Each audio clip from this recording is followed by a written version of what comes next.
phone, that somebody might be trying to get through. And, as well as thinking about other people, I should be thinking about myself. That's Mum's favourite one. Think about yourself, Laura, she says, because you have to work hard this year to make sure that everything else falls into place. Every month we have the conversation and I'm like, I know, Mum. I swear I know.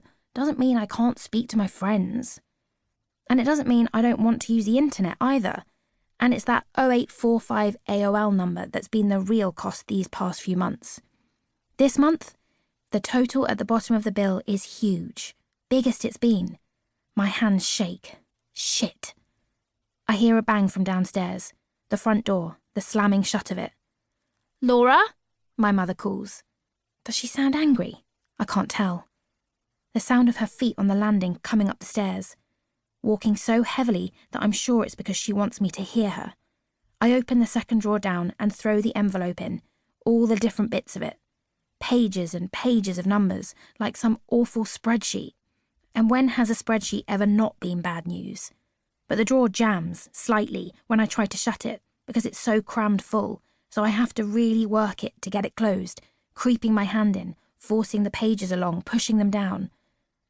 Are you home? She shouts from right outside my bedroom. Yeah, come in, I say. Hand shakes, voice shakes. Come on, Laura, keep it together. You're home early, I say as she pushes the door open, before she can speak. You're soaking wet, she says. I can see myself in the mirror over her shoulder. My hair's a state. She really hates that I don't do more with my hair. Didn't you have your little brolly with you? It's fine, I tell her.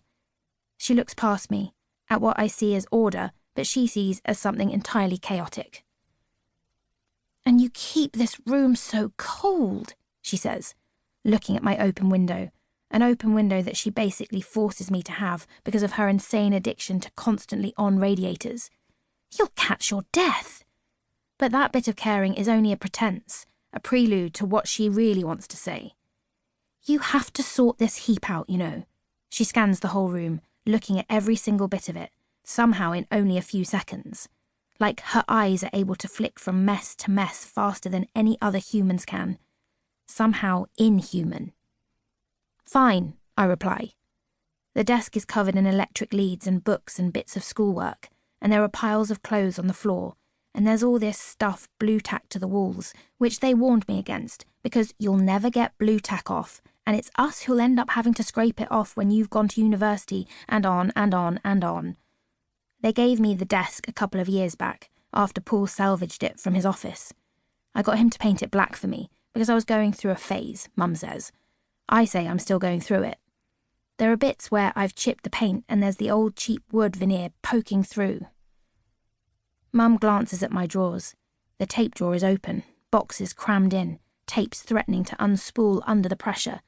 And I picture the drawer I crammed the bill into popping open, a jack-in-a-box, and the letter flying up into the air, the pages of the bill, many, many pages of itemised phone calls, showering down around us. Are you all right? She asks this every day. I think she's hoping that one day she'll hit the jackpot and she can say, see, I can always tell. I'm fine, I don't say. I really am not fine. I've got a phone bill in my drawer that incriminates me to the tune of nearly 150 quid, and you're going to go absolutely bloody mental when you find out. School was all right. Same as always. Mum nods. She rolls her tongue around the front of her mouth, between her teeth and the inside of her lip. This is what she does when she's thinking about something. Or when she's thinking of whether to say whatever it is she's trying to stop herself from saying, weighing up whether the potential argument's worth it or not. Today, it's not. Okay, she says instead, and she backs away. I wait for her to say something else, but she doesn't. Not a word. Just this weird hum of some song I only slightly recognise, and then the click of the television they have at the end of their bed coming on, the theme tune to Neighbours. I time the slam of my door to the end of the song. I can't deal with the BT bill yet, in case she comes back. She's got a habit of doing that, knowing when something's up and surprising me a few seconds later like she's trying to catch me in the act.